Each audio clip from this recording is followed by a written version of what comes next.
दोस्तों Rafale aircraft दुनिया का one of the best 4.5 generation के फाइटर एयरक्राफ्ट है। ये एक एडवांस टेक्नोलॉजी के ओमनी रोल कॉम्बैट एयरक्राफ्ट है जो कि फ्रांस के डैसॉल्ट एविएशन की तरफ से बनाया गया है। दोस्तों एयरक्राफ्टों के कैपेबिलिटी इतना अधिक है कि 2 दशक पुराने होने के बावजूद भी अभी भी कई सारे देशों के द्वारा इन एयरक्राफ्टों को बड़े मात्रा में खरीदा जा रहा है। इवन इसके निर्माणकर्ता फ्रांस भी अपने बेड़े के लिए नया जनरेशन के एयरक्राफ्टों के जगह में राफेल एयरक्राफ्टों के नए वेरिएंटों को खरीद रहा है। तो दोस्तों वहीं पे राफेल एयरक्राफ्टों के ही जैसे एयरक्राफ्ट अब भारत भी तैयार करने के काम को आगे बढ़ा चुका है और रिपोर्ट में बताया जा रहा है कि भारत के जो Tejas mark 2 medium weight fighter aircraft है या फिर कहे तो LCA-AF मार्क 2 एयरक्राफ्ट है, इन एयरक्राफ्टों को भारत के द्वारा राफेल एयरक्राफ्टों के तर्ज पे ही तैयार किया जा रहा है। मतलब ये जो एयरक्राफ्ट है ये राफेल एयरक्राफ्टों के ही बराबर का एयरक्राफ्ट होगा और इसी कारण अब इन एयरक्राफ्टों के निर्माण से पहले ही राफेल जैसे इन एयरक्राफ्टों को लेके कई सारे देशों की तरफ से इंटरेस्ट दिखाया जा रहा है। और दोस्तों आज के इस वीडियो में आप लोगों को बताऊंगा कि कैसे भारत अपने तेजस मार्क 2 एयरक्राफ्टों को नेक्स्ट राफेल बनाने के काम को आगे बढ़ा रहा है और इससे भारत को किस तरीके से एक्सपोर्ट मार्केट में बड़ा सफलता मिलेगा। तो डिटेल में जानने के लिए वीडियो के आखिर तक बने रहिए और चैनल को सब्सक्राइब और वीडियो को लाइक जरूर कीजिए। दोस्तों डिफेंस एक्सपो के साइडलाइन पे तेजस मार्क 2 एयरक्राफ्टों को लेके कई तरीके के खबर आया, जहां पे सबसे पहले खबर आया कि तेजस मार्क 2 एयरक्राफ्टों के जो रोल आउट है वो 1 साल डिले हो रहा है। मतलब अब साल 2023 के अंत में मतलब साल 2023 के दिसंबर महीने में ही तेजस मार्क 2 एयरक्राफ्टों को रोल आउट किया जाएगा। तो वहीं पे इसके 2 दिन के बाद ये खबर आया कि तेजस मार्क 2 एयरक्राफ्टों को लेके कम से कम 16 ऐसे देश है जो इंटरेस्ट जता रहा है। और दोस्तों अब ये इंटरेस्ट को देखते हुए बताया जा रहा है कि गवर्नमेंट की तरफ से प्राइवेट कंपनियों को भी एयरक्राफ्टों के प्रोडक्शन में शामिल करने को लेके चर्चा किया जा रहा है और गवर्नमेंट फिलहाल ऐसे प्राइवेट कंपनियों को आइडेंटिफाई कर रहा है जो एयरक्राफ्टों के प्रोडक्शन में मदद कर सके और ये सभी कुछ एयरक्राफ्टों के डिमांड को देखते हुए सोचा जा रहा है। हालांकि दोस्तों अधिकारियों का यह भी कहना है कि गवर्नमेंट की तरफ से ये एक्सपोर्ट पोटेंशियल को देखते हुए एयरक्राफ्टों के जो कॉस्ट है उसे भी घटाने के ऊपर काम किया जा रहा है और साथ ही साथ एयरक्राफ्टों के प्रोडक्शन को भी बूस्ट करने का तैयारी किया जा रहा है। फिलहाल दोस्तों अगर देखा जाए तो इंडियन एयरफोर्स की आवश्यकता और एक्सपोर्ट पोटेंशियलिटी को देखते हुए पहले के प्लान के तहत अगर आगे बढ़ा जाए तो ये इंडियन एयरफोर्स के एयरक्राफ्टों के डिलीवरी को बाधित कर सकता है। और दोस्तों इन्हीं कारणों की वजह से एक तरफ जहां पे बताया जा रहा है कि एयरक्राफ्टों के एक्सपोर्ट को लेकर एक अन्य export oriented production facility private company के कंसोर्शियम के साथ आगे बढ़ाया जा सकता है, तो वहीं पे दूसरी तरफ खबर ये भी है कि एयरक्राफ्टों के जो प्रोडक्शन रेट है इसे भी काफी अधिक बढ़ाया जाना है। हालांकि इसके अलावा एयरक्राफ्टों के सप्लाई चेन को मजबूत करने के साथ साथ एयरक्राफ्टों में अतिरिक्त मात्रा में इंडिजीनियस कंपोनेंटों के इस्तेमाल का भी इरादा रखा जा रहा है ताकि ये जो एयरक्राफ्ट है ये एक मध्यम वजन के 4.5 जनरेशन के सस्ते एयरक्राफ्ट बन सके। दोस्तों आपके जानकारी के लिए बता दूं कि एयरक्राफ्टों के जो रोल आउट को फिलहाल 1 साल शिफ्ट किया गया है। मतलब जो पहले इस साल के अंत तक मतलब दिसंबर 2022 तक रोल आउट होना था वो अब दिसंबर 2023 तक रोल आउट होगा, जबकि एयरक्राफ्टों के जो टेस्ट फ्लाइट है ये संभावित साल 2024 में ही अंजाम दिया जाए। वहीं पे एयरक्राफ्टों के प्रोडक्शन को लेकर बताया जा रहा है कि साल 2027-28 तक ही इन एयरक्राफ्टों के प्रोडक्शन शुरू करना अब संभव हो पाएगा। इसके पीछे कारण स्वरूप बताया जा रहा है कि अब एयरक्राफ्टों में अतिरिक्त मात्रा में इंडिजीनियस कंपोनेंटों का इस्तेमाल किया जाएगा, जबकि पहले ये इंडिजीनियस कंपोनेंटों की संख्या जहां पे 75% था तो वहीं पे अब बढ़ के 82% होगा और एयरक्राफ्टों के प्रोडक्शन तक एयरक्राफ्टों के ये इंडिजीनियस कंपोनेंटों की संख्या 90% तक कर दिया जाएगा, जिससे इंडिया के अंदर सप्लाई चेन को भी बढ़ाना संभव हो पाएगा। और दोस्तों इंडिजीनियस कंपोनेंट बढ़ने का मतलब एयरक्राफ्टों के कॉस्ट घटना भी है। हालांकि दोस्तों इसके अलावा ये भी बताया जा रहा है कि एयरक्राफ्टों में इस्तेमाल होने वाले मिसाइलों को लेकर भी अभी सही काम किया जा रहा है, जबकि इस बार एयरक्राफ्टों के इनिशियल ऑपरेशनल क्लियरेंस और फाइनल ऑपरेशनल क्लियरेंस वेरिएंट नहीं होगा और एयरक्राफ्टों में beyond visual range air to air missile और कुछ अन्य मिसाइलों के टेस्ट के बाद ही एयरक्राफ्टों को बेड़े में शामिल किया जाएगा और उसके बाद बाकी मिसाइलों के टेस्ट इंटीग्रेशन के साथ किया जाएगा। अब दोस्तों इन एयरक्राफ्टों के जो चाहत है ये अतिरिक्त इसलिए भी है क्योंकि बताया जा रहा है कि कई सारे देश ऐसे हैं जो 80 के दशक में खरीदे हुए मध्यम वजन के एयरक्राफ्टों को अपने बेड़े से रिटायर करना चाहता है, जिनमें F-16 एयरक्राफ्टों से शुरू करके मिराज 2000, जैगुआर एयरक्राफ्टों से शुरू करके MiG-29 जैसे एयरक्राफ्टों का फ्लीट भी शामिल है। और इंडियन एयरफोर्स के बेड़े के लिए इन एयरक्राफ्टों को बेसिकली मिराज 2000, जैगुआर और MiG-29 के रिप्लेसमेंट के रूप में ही बनाया गया है। मतलब एक तरीके से उन देशों के आवश्यकताओं को भी पूरा करने का क्षमता तेजस मार्क 2 एयरक्राफ्टों के पास है। ऊपर से ये जो एयरक्राफ्ट है ये मध्यम कैटेगरी का एयरक्राफ्ट है और साथ ही साथ एक कॉस्ट एफिशिएंट सॉल्यूशन भी है, मतलब काफी किफायती एयरक्राफ्ट होगा। और इस कैटेगरी के किसी भी अन्य एयरक्राफ्टों के मुकाबले में जहां पे ये एयरक्राफ्ट सस्ता होगा तो वहीं पे टेक्नोलॉजी के मामले में भी ये एयरक्राफ्ट अन्य एयरक्राफ्टों के मुकाबले में आगे होगा। दोस्तों तेजस मार्क 2 एयरक्राफ्टों को हिंदुस्तान एरोनॉटिक्स लिमिटेड की तरफ से एक मल्टी रोल कॉम्बैट एयरक्राफ्ट के रूप में बनाया जा रहा है। इंडियन एयरफोर्स की तरफ से ऑलरेडी इसके कॉम्प्रिहेंसिव डिजाइन रिव्यू को पिछले साल ही अप्रूव कर दिया गया था। तेजस मार्क 2 एयरक्राफ्ट असल में एक मध्यम कैटेगरी के मतलब मीडियम वेट कैटेगरी का एयरक्राफ्ट है जिसका वजन 17.5 टन के आसपास होगा। रिपोर्ट के मुताबिक ये जो एयरक्राफ्ट है इसका लंबाई 14.6 मीटर और विंग स्पैन स्पैन 8.5 मीटर जबकि हाइट 4.86 मीटर के आसपास होगा।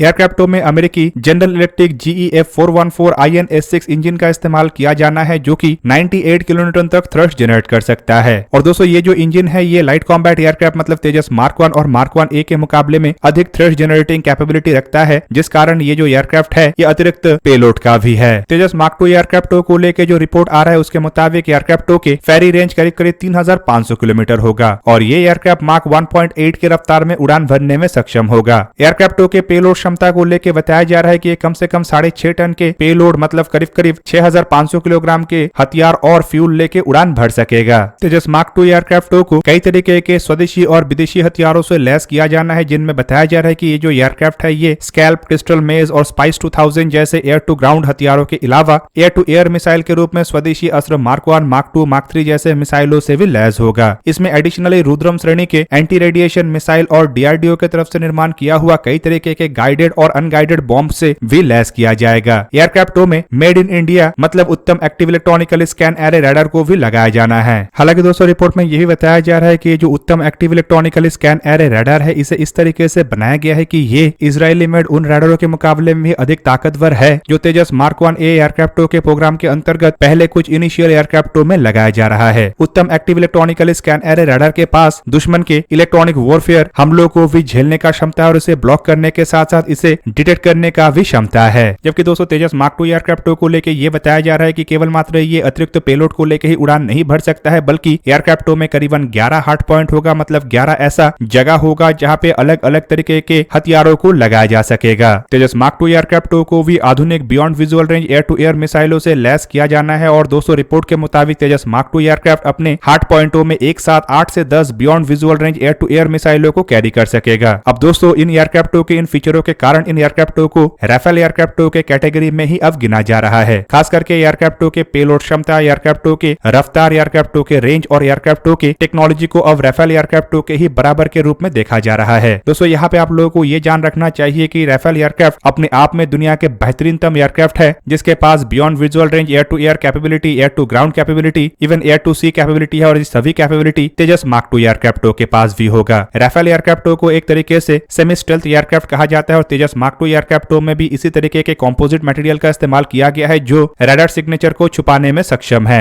जबकि दूसरी तरफ अगर पेलोड क्षमता को लेकर देखा जाए तो ये राफेल एयरक्राफ्टों के ही बराबर है और हथियारों के मामले में भी तेजस मार्क 2 एयरक्राफ्टों को राफेल एयरक्राफ्टों के ही बराबर किया जाना है। राफेल के जहां पे एयर टू ग्राउंड हथियारों में सबसे ताकतवर हथियार है स्कैल्प मिसाइल, तो वहीं पे तेजस मार्क 2 एयरक्राफ्टों में स्कैल्प मिसाइलों को भी लगाया जाएगा और बताया यह भी जा रहा है कि इससे भी अधिक ताकतवर ब्रह्मोस एनजी मिसाइलों को भी तेजस मार्क 2 एयरक्राफ्टों में लगाया जाएगा। राफेल के एयर टू एयर मिसाइलों में सबसे ताकतवर मिसाइल है Meteor beyond visual range air to air missile, तो वहीं पे तेजस एयरक्राफ्टों के सबसे ताकतवर beyond visual range air to air missile होगा अस्त्र श्रेणी के मिसाइल। और दोस्तों इसके जो मार्क 2 वेरिएंट है इसे मिटियोर जैसे ही ताकतवर तरीन मिसाइल के रूप में बनाया जा रहा है। हालांकि इसके अलावा अगर इलेक्ट्रॉनिक वॉरफेयर सिस्टमों को देखा जाए तो तेजस एयरक्राफ्टों के मार्क 2 वेरिएंटों में यूनिफाइड इलेक्ट्रॉनिक वॉरफेयर सिस्टमों को लगाया जाना है जो कि राफेल एयरक्राफ्टों के ही इलेक्ट्रॉनिक वॉरफेयर सिस्टमों के बराबर का होगा। Active electronical scan array radar को लेकर मैं आप लोगों को बता चुका हूं कि किस तरीके से तेजस मार्क 2 के लिए एक ताकतवर तरीन और आधुनिक active electronical scan array radar को निर्माण किया जा रहा है। हालांकि दोस्तों इसके अलावा एयरक्राफ्टों के अन्य टेक्नोलॉजी जैसे कि एयरक्राफ्टों के कॉकपिट की फीचर और एयरक्राफ्टों के लैंडिंग और टेक ऑफ के डिस्टेंस को देखा जाए तो अभी से तेजस मार्क 2 एयरक्राफ्टों को इस मामले में आगे ही माना जा रहा है। अब दोस्तों राफेल एयरक्राफ्टों के तर्ज पे अगर तेजस मार्क 2 एयरक्राफ्टों को डेवलप किया जाता है तो इससे भारत को एक बड़ा फायदा ये होगा कि एयरक्राफ्टों के एक्सपोर्ट मार्केट में भारत के इन एयरक्राफ्टों के चाहिदा बढ़ेगा, क्योंकि राफेल एयरक्राफ्ट हो सकता है एक बहुत ही कैपेबल एयरक्राफ्ट हो लेकिन ये काफी महंगा एयरक्राफ्ट है, जिस कारण कई सारे देश इन एयरक्राफ्टों को खरीदने के इरादे रखने के बावजूद भी खरीदने के अफोर्ड नहीं कर सकता है। जबकि तेजस मार्क 2 एयरक्राफ्ट इस मामले में उन देशों की आवश्यकताओं को पूरा करने के साथ साथ उन देशों के बजट में भी फिट होगा। जबकि तेजस एयरक्राफ्टों में एक इंजन इस्तेमाल हुआ है, इस वजह से इन एयरक्राफ्टों के जो ऑपरेशनल कॉस्ट है वो भी कम होगा और साथ ही साथ एयरक्राफ्टों के मेंटेनेंस भी 2 इंजन वाले राफेल एयरक्राफ्टों के मुकाबले में कम होगा। कुल मिलाकर दोस्तों तेजस एयरक्राफ्टों को राफेल एयरक्राफ्टों के जैसे कॉम्बैट कैपेबल एयरक्राफ्ट के रूप में बनाया जा रहा है, जिस कारण कई सारे देशों की तरफ से एयरक्राफ्टों को लेकर अभी से ही इंटरेस्ट दिखाया जा रहा है। जबकि दूसरी तरफ एयरक्राफ्टों को सस्ता रखने के जो भारत का इरादा है वो एयरक्राफ्टों के एक्सपोर्ट पोटेंशियलिटी को और मजबूत करेगा। तो दोस्तों ये था आज का वीडियो। अगर आपको वीडियो अच्छा लगा तो लाइक कीजिए और मेरे चैनल को सब्सक्राइब कीजिए और साथ में बना हुआ बेल आइकन को भी प्रेस कर दीजिए ताकि आप मेरा वीडियो देख पाए सबसे पहले। जय हिंद।